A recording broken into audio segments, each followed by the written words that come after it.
항쟁이 기관차 1호로 타도 제국주의. 중 정치와 문화. 정권 전복을 위한 사건 조작과 침략 작전.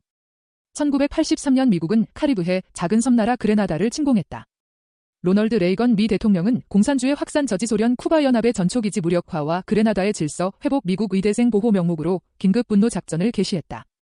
그레나다에서 1969년 모리스 비숍이 결성에 참여한 인민의회 운동과 공동체 발전 운동이 1973년 사회운동, 교육권 쟁취 민중 해방 목표로 통합돼 신보석 운동을 결성. 1979년 무혈 좌익 봉기를 일으켜 인민혁명정부를 수립했고 비숍은 총리로 취임했다. 피델 카스트로, 체게바라, 다니엘 오르테가 등 라틴 아메리카 혁명 세력의 영향을 받은 혁명정부는 그레나다의 인민평의회를 설립했다. 쿠바 소련이 새 혁명정부를 지원하며 경제 물자 원조를 제공했다. 혁명정부는 산업 국유화 문맹 퇴치 의무 교육제도, 현대화 사업 등을 실시했다. 미국의 그레나다 혁명정부 위협은 1980년 6월 19일 폭탄 테러, 1983년 3월 미 해군의 그레나다 영공 침범 등으로 감행됐다. 한편 1983년 10월 비숍 등 지도부와 그 지지자들이 납치 총살 학살을 당하는 포트루퍼트 사건이 발생했다. 포트루퍼트 사건은 당시 지도부 내에서의 권력 다툼이 아닌 미국이 기획 공작한 사건이라는 합리적 의혹이 제기된다.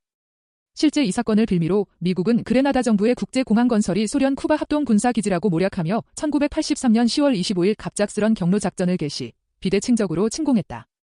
그 결과 미군 19명 사망 116명 부상, 그레나다 군인 45명 사망 358명 부상, 민간인 최소 24명 사망, 쿠바군 25명 사망 59명 부상 638명 포로를 기록했다.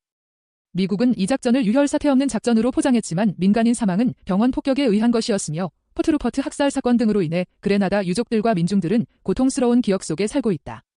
미국은 그레나다에 대한 공작과 침공이 성공하자 그레나다의 혁명성과를 지우고 쿠바 소련 등에서 파견된 활동가들을 추방하며 국제주의 지원망을 완전 해체했다. 더해 친미 임시정부를 세워 진보 세력을 숙청했다. 침공 직후 수십 개국 정부가 반대 의사를 표명했고 유엔 안보리 안전보장이사회에선 국제법 위반 규정 결의안을 논의했으나 미국이 거부권을 행사했다. 유엔 총회에서는 미국의 침략을 그레나다의 독립주권 영토 보존에 대한 노골적 침해로 규정하고 이를 규탄하는 결의안을 108표로 통과시켰다. 미 정보기관은 소련과 조선의 군사계획을 입증하는 문서를 발견했다고 주장했지만 이 또한 조작이었다. 1990년 1월 3일 파나마 대통령 마누엘 노리에가가 체포됐다. 1989년 12월 조지 부시 미 정부는 노리에가 정권 전복을 위한 일명 정당한 명분 작전을 개시했다. 군 2만 6천 명을 투입한 이 작전의 목표는 노리에가 생포였고 본질적으로는 파나마에 대한 확고한 식민지화였다. 1903년 이후 파나마 운하 주변 지역은 미군 점령지였다. 1968년 오마르 토리오스 장군 주도로 좌익 쿠데타가 성공했고 1977년 토리오스 카터 조약으로 2000년까지 파나마 운하 통제권을 파나마에 반환할 것을 결정했다. 이 조약은 중립조항에 따라 파나마 운하의 안보가 위협받을 경우 미 군사 개입 권리를 부여한 한계가 있었다.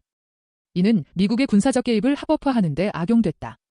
한편 토리호스의 신임을 받던 노리에가에게 미 CIA 공작이 들어갔고 노리에가는 1986년까지 미 CIA로부터 32만 달러 이상 받았다. 1981년 토리호스가 비행기 폭발 사고로 사망했는데 미 비밀기관에서 일했던 존 퍼킨스는 미국의 암살이라고 주장했다. 노리에가는 미국 공작의 결과물로 대통령까지 됐지만 권력을 잡은 뒤 정치적 독립을 주장하면서 미국과의 관계가 깨지기 시작했고 미국의 금수 조치를 우회하기 위해 쿠바 니카라과와 은밀히 협력하면서 미국과 완전히 결별하게 됐다. 부시 정부는 노리에가 체포 작전을 위해 마약과의 전쟁 명분을 내세우고 노리에가의 마약 밀매, 연루 사실을 부각하며 마약 독재자로 낙인, 침공을 정당화했다. 침략 결과 미군 24명이 사망한 반면 파나마 측은 독립적인 조사위원회 추산 3,000명에서 4,000명이 사망했다. 대부분 민간인이었다. 한편 1961년 미국은 쿠바의 사회주의 정권을 붕괴하고 재식민화를 위해 팔라야 히론 피그스만을 침공했다. 카스트로 정권이 토지 설탕 정제 시설을 사회화하기 시작하며 미국의 마당에서 벗어나자 미국은 경제 제재 비밀작전 카스트로 암살 시도 등을 공공연히 벌였고 미 CIA는 플로토 작전으로 팔라야 히론을 침략했다. 작전에 동원된 지상군 2,506여 단은 과테말라를 비롯한 여러 기지에서 훈련받은 1,500여 명의 쿠바 망명자 용병으로 구성됐다. 미 B-26 폭격기를 쿠바 공군 마크로 도색해 1961년 4월 15일 쿠바 비행장을 공격하고 일대는 탈주자인 척 플로리다에 착륙하는 등 미국의 조종하에 사건은 조작됐다. 카스트로의 명령하에 쿠바 혁명공군 조종사들은 미국의 주요 보급선을 격침시키며 전투 개시 몇 시간 만에 연료 탄약 통신을 차단, 72시간 만에 2,506여 단 소속 병사 약 1,200명을 포로로 사로잡았다. 카스트로는 첫 공습 희생자 장례식에서 제국주의자들이 우리를 용서할 수 없는 이유는 우리가 미국의 코앞에서 사회주의 혁명을 일으켰기 때문이다라고 선언했다.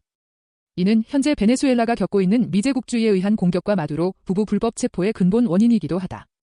쿠바, 그레나다, 파나마에서의 작전들은 미제국주의에게 있어 라틴 아메리카 지배 전략의 시작은 반미 반제 정권의 붕괴며 정치 경제적 목적은 지역 패권 장악과 지정학적 우위 차지, 천연 자원 강탈에 있다는 것을 보여준다.